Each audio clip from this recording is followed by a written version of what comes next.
Kalau saya katakan itu spektakuler. Karena ya saya dari keluarga muslim awalnya. Rin, kamu rapi sekali, kalau jadi suster kamu mesti bisa. Saya punya pacar suster. Justru masuk Dominikan, masuk OP itu diberi kesempatan untuk mengembang tumbuhkan bakat dan minat. Bahkan boleh live in. Mantap. Mau di Jogja, Cirebon, Purwokerto, Cimahi, atau mau bahkan yang di Flores sana.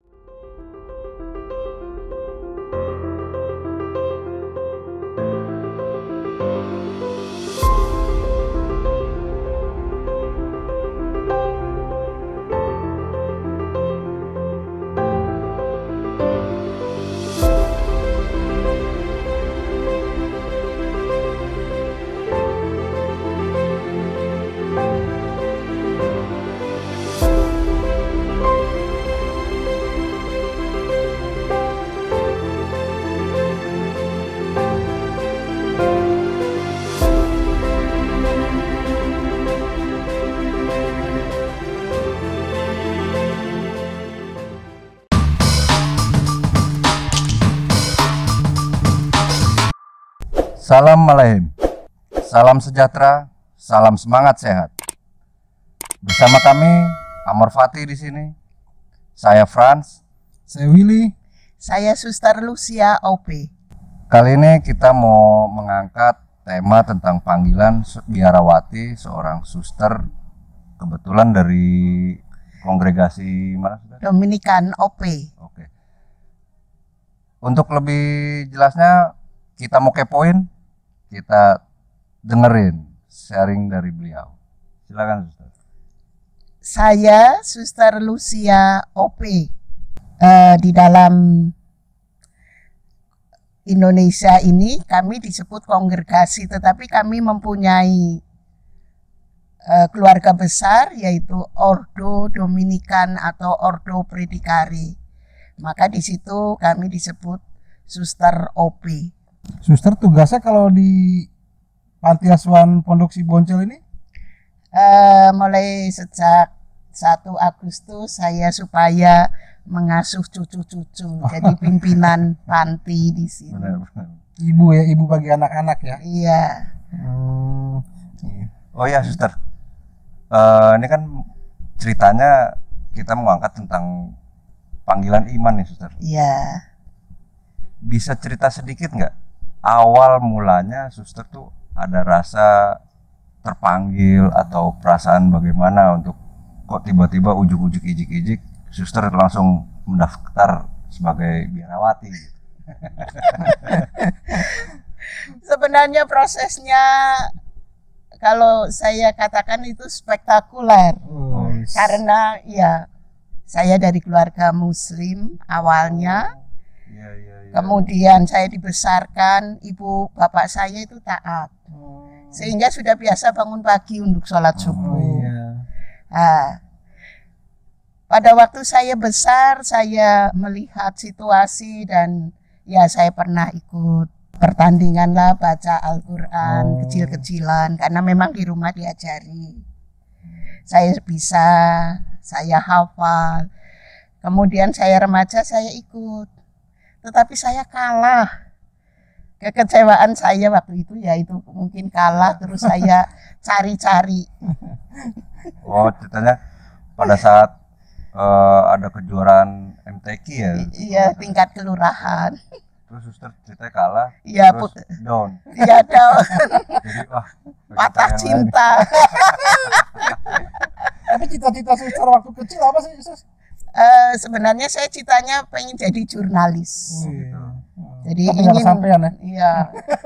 Tetapi kandas. Yang membuat suster merasa terpanggil itu apa? Menjadi seorang suster. Jadi setelah saya besar, saya rajin sekali ke gereja. Kemudian saya berpikir, saya mau mengabdikan diri, tetapi tidak di suster seperti yang ada di Purwokerto. Maka saya pergi ke Cirebon, di sana ada suster ternyata susternya sama, Dominikan. Jadi kalau Tuhan sudah mempertemukan di Purwokerto ada suster OP, ternyata saya kerja menjadi pegawai tata usaha lah di SMP Santa Maria Cirebon. Saya di sana dengan suster-suster OP juga. Jalan Tuhan memang luar biasa. Ya, berarti sama kayak Amor Fati itu kan. Amor Fati itu kan cintai takdir. Oh ya, ini kan suster kan awalnya itu kan sebelum menjadi seorang Katolik itu kan, maaf ya, Muslim ya. Iya. Nah, pada saat suster itu hijrah menjadi seorang Katolik dan terutama itu menjadi seorang biarawati, itu kira-kira perasaan dari keluarga bagaimana atau support dari keluarga bagaimana? Bisa diceritakan, suster? Ya, maaf sedikit saya ceritakan, ya keluarga merasa malu.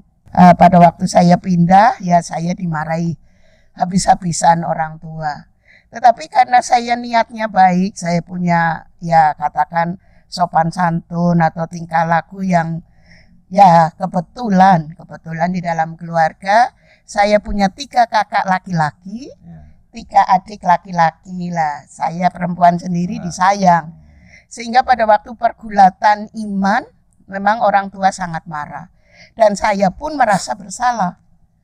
Tetapi ada sesuatu yang menurut saya benar, bahwa saya mengikuti agama dengan bahasa Indonesia yang layaknya saya ngerti. Semua sebenarnya bahasa doa-doa Islam saya hafal. Apalagi setelah saya mau masuk suster pun saya tidak mengatakan bahwa saya dikuliahkan karena memang sekolah. Suster itu sekolah 3 tahun di Jogja. Jadi saya sekolah di Jogja di sana. Setelah selesai saya lulus novisiat, baru ada undangan bahwa saya jadi suster kalau mau bergaul. Gitu. Ya, mungkin kita sedikit luruskan, lebih klik di hati gitu kali. Ya cunnya pas. Gitu. Tapi di sini kan kalau saya bilang tuh di mana Tuhan berkehendak pasti bisa berkarya juga di kita. Ya, betul. Nah, suka duka jadi seorang suster tuh apa ya, susah? Pasti ada suka dan dukanya juga dong. Oh, ya? Banyak. Ya. Enak gak sih jadi suster tuh? Menurut saya enak. Enak ya? Ya, tapi kok nggak ada yang yang berminat sedikit ya. Mungkin setelah saya cerita mungkin enak ya. Mudah-mudahan suster. Daripada apalagi di masa pandemi kayak gini ya. Enak sekali jadi suster sebenarnya. Dukanya apa, Sus? Ya, dukanya kalau misalnya saya di rumah itu tidak pernah gosok WC. Pasti kakak saya. Waktu di novisiat saya harus membersihkan WC, harus ngepel, harus masak. Ya? Sedangkan saya di rumah dimanja. Tetapi ya karena kemauan kuat, saya mencari yang tadi baik dan benar, maka saya coba. Semua saya coba latihan. Gitu. Jadi orang mengatakan love and duty always struggle. Jadi saya selalu berjuang, selalu mencoba gitu. Terus bisa ceritain nggak, Sus, apa dari awal suster menjadi biarawan gitu? Biarawati. Seperti apa gitu prosesnya supaya juga anak-anak muda kita sekarang tuh merasa terpanggil juga gitu. Jadi ada seorang suster dulu tinggal di sini juga, pernah meninggalnya juga di sini. Jakarta. Di Jakarta, tapi saya di Cirebon waktu itu. Dia pimpinan rumah di sana. Suster itu mengatakan, karena saya sebagai administrasi itu kantor itu kan menerima uang. Kalau saya terima uang kan saya yang lipit-lipit kecil itu, yang lepet-lepet saya bereskan, jembreng dengan air sedikit jadi rapi, sehingga sampai ke tangan suster itu rapi. Terus suster itu mengatakan, nama saya Lucia Kusrini, panggil saya Rini. Rin, kamu rapi sekali, kalau jadi suster kamu mesti bisa Terus, saya punya pacar suster, saya bilang gitu. Saya masih punya baru pacar mau waktu ditanding itu. dan masuk suster gara-gara jomblo. Saya masih Ternyata punya bukan, pacar. saudara-saudara. Cuma ya pacar saya tidak disetujui oleh orang tua. Akhirnya saya tidak putus, tetapi kami coba berpisah gitu, cuma jarak jauh. Nah, setelah mendengar kata-kata suster itu, kamu bisa jadi suster, kamu mesti bisa jadi suster yang baik. Saya coba setiap kali coba doa melupakan wajah yang Asik. cakep, ganteng dan idola, gitu ya. Tapi ternyata nggak bisa. Terus suatu kali saya cuti, ketemuan ngomong, katanya saya pantas jadi suster, menurut kamu gimana? Jangan. Nah, saya ya, oh ya, coba lama-lama. Tadinya sering surat, apa dulu kan nggak ada HP, nggak ada nggak ada, jadi surat-suratan. Lama-lama kok ya setahun nggak bersurat nggak apa-apa Oh, gitu gitu. loh. Ikut doa suster ke kapel, kemudian lama-lama kok lebih enak. Loh, doa dengan suster kok rasa ada satu kenyamanan tersendiri. Terus dilatih meditasi. Suster meditasi apa? Ya doa hening. Doa hening bernafas enggak? Ya nafas tetap, itu kan kehidupan. Tapi hening, tenang. Lama-lama, oh iya ya, kok bisa bisa menyatu dengan Tuhan gitu. Jadi mulai itulah saya bersedia masuk jadi suster waktu itu. Sampai saat ini suster. Ya, sampai saat ini.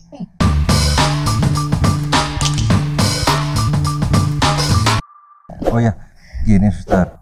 Kalau yang saya tahu itu untuk biara atau biarawati itu biasanya kan dia ada kongregasi atau ordo atau apalah yang mungkin yang awam itu kita kurang paham gitu. Bisa tolong kita diberi penjelasan masalah kongregasi suster berkarya.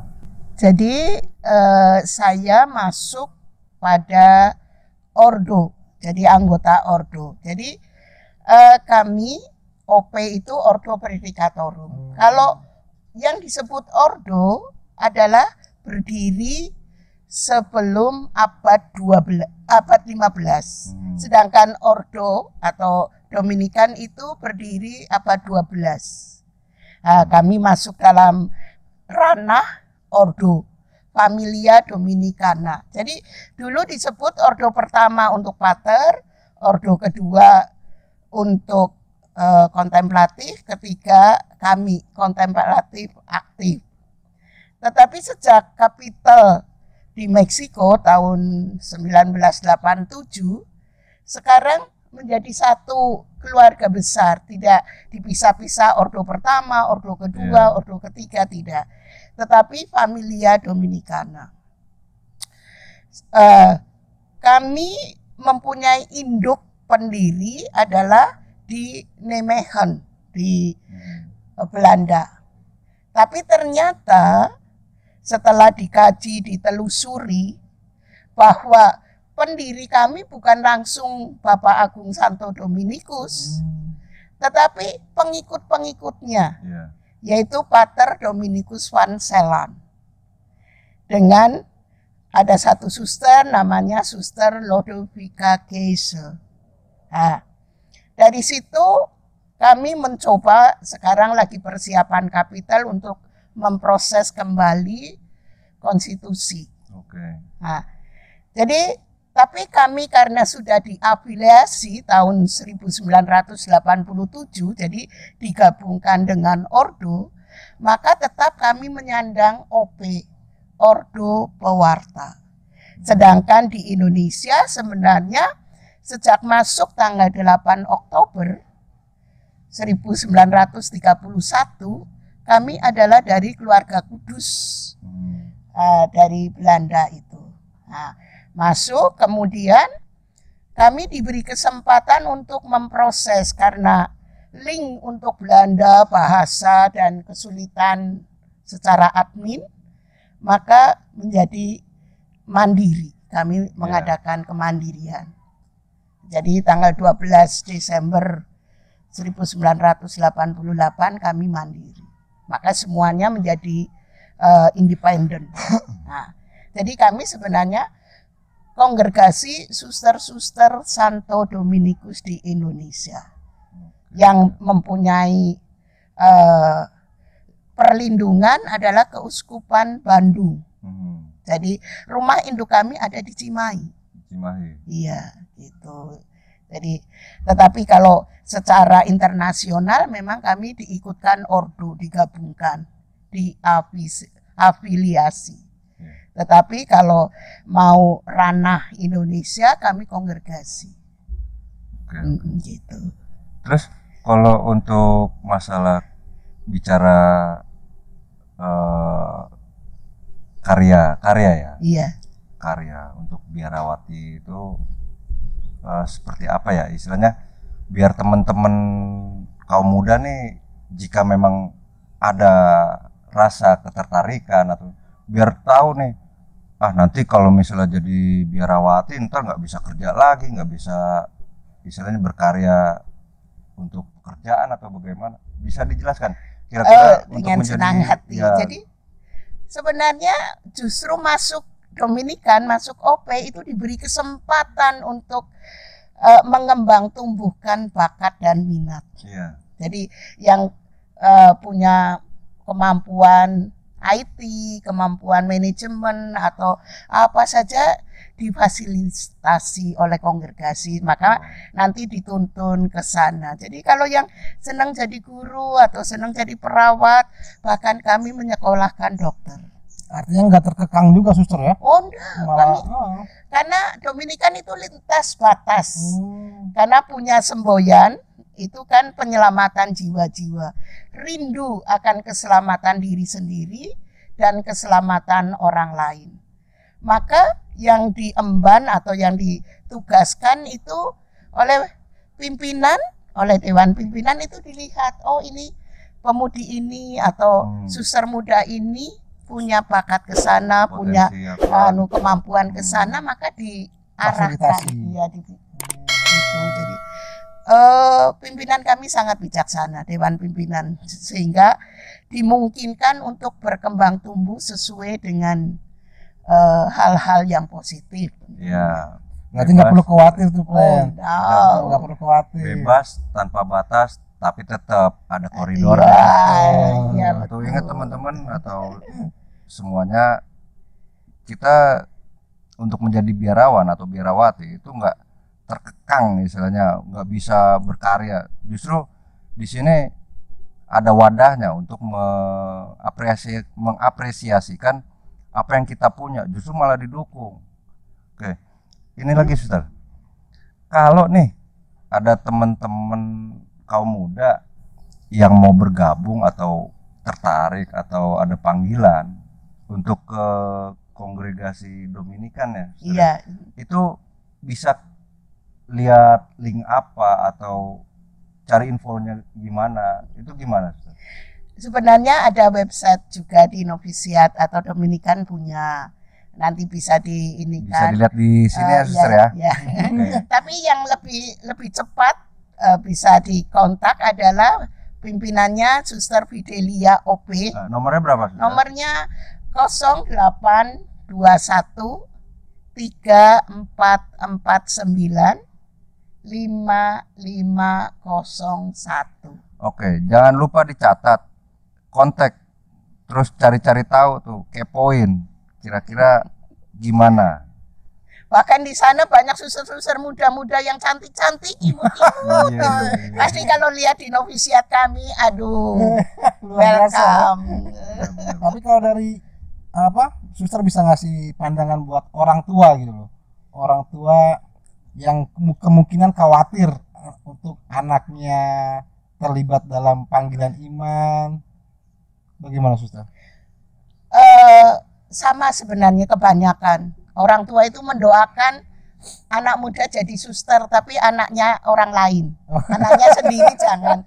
Padahal justru anak yang jadi suster kalau orang tuanya sakit lebih dulu, paling dulu datang. Iya. Karena nggak digemboli anak bojo, anak keluarga gitu ya, nggak repot begitu kering, ibu sakit dan ini dan itu atau bapak sakit, langsung suster pimpinan minta izin atau itu mesti langsung difasilitasi untuk tengok, apalagi kalau orang tua. Jadi sebenarnya tidak ada yang kekhawatiran gitu loh, karena selama saya jadi suster sampai 65 tahun umur saya di sini, itu saya sebentar lagi pesta 40 tahun di biara. Rasanya justru saya lebih dulu pulang ke rumah orang tua waktu sakit. Adik saya meninggal, saya lebih dulu. Kakak saya meninggal, saya lebih dulu. Jadi terbalik ya. Iya, jadi saya tidak tahu kalau pada khawatir apa, karena yang saya rasakan bukan saya mau-maunya sendiri, justru didorong-dorong oleh suster. Udah pulang saja, yang lain tugas ditunggal dulu, tugas suster pulang saja dulu gitu. Jadi untuk saya, aduh, puji Tuhan, saya bilang gitu. Kok begini, saudara-saudariku ini justru mendukung untuk ngopeni ini apa namanya, saudara-saudara yang kesusahan. Oke, untuk ini suster, jadi ada pesan nggak untuk teman-teman kaula muda untuk menjadi biarawati itu? Oh, saya sih sebenarnya sangat-sangat ingin. Ya, memang saya tidak cantik, gemuk, hitam, menakutkan. Tetapi jangan lihat saya. Lihat yang ada di belakang saya. Yaitu Tuhan Yesus sendiri. Sebenarnya kalau kaum muda itu melihat Tuhan atau jatuh cinta pada Tuhan, maka masuklah di OP. OP ada romonya, ada brudernya, lengkap, ada susternya. Kalau yang suster OP ini dekat, datanglah ke Poncel sini, atau ke Pejaten di Strada itu. Jadi ada suster yang guru Strada juga. Jadi ada suster-suster muda. Nanti kita bincang-bincang, kita bergabung, sharing, bahkan boleh live in. Mantap. Mau di Jogja, Cirebon, Purwokerto, Cimahi, atau mau bahkan yang di Flores sana, boleh. Iya, ada kami juga yang ditugaskan di Pontianak, Surabaya juga ada. Jadi ada kesempatan untuk bisa live in. Suster OP itu ingat, OP itu bukan ora payu tapi ordo pewarta, ingat ya, jangan lupa. Iya. Oke, suster, terima kasih atas bincang-bincang kita di gini harinya. Nah, untuk selanjutnya nanti kita bisa tumbuh kembangkan masalah pelayanan ini. Semoga bermanfaat buat para pendengar kaum muda. Mari bergabung. Luar biasa, suster. Terus untuk teman-teman semua, kita masih punya konten-konten yang menarik masalah panggilan iman tentunya. Untuk kepoin lagi, tetap stay tune di Amor Fati. Salam Alehim, salam sejahtera, salam semangat sehat.